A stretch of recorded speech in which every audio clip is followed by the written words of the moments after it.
So, at the atheist experience, again, we have biologists, we have software engineers, we have, I don't know what secular rarity would specialize if anything. So, again, you've got an entry level biologist at Forrest Valcon, or Forrest Gump, as I call him.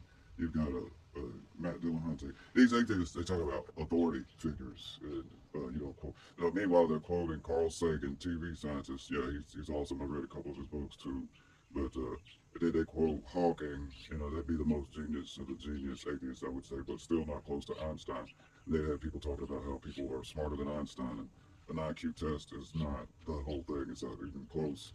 And I would say that genius specializes, so you can't. That doesn't even apply. Because Mozart, genius musician, might not have done well on that type of test. Furthermore, the two dudes that created the test were 150 and 160 on the test they created. That's really hilarious. But suffice it to say, I've got a bird chirping. Got a bird chirping at me.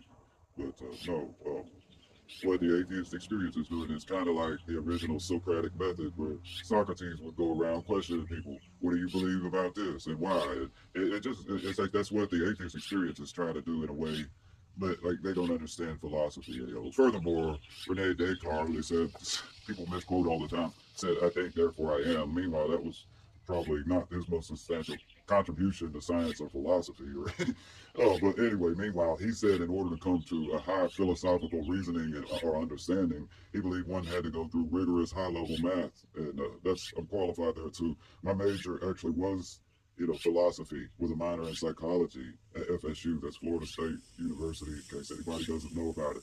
Okay, so that was my major, and I've read and studied some things since, and no, I didn't get my degree. I wanted to get a doctorate, a PhD. Maybe I could go back. It might not be too late, but suffice it to say, I've read a lot, know a lot of actual philosophy, unlike these guys. Unlike Jim Barrows, a software engineer. He doesn't, he definitely, I will tell you straight up, nobody on that show knows philosophy like me. Not a single one. Not Secular Rarity, not Forrest Falcon, not Matt Dillahunty, none of them. Jim Barrows is special.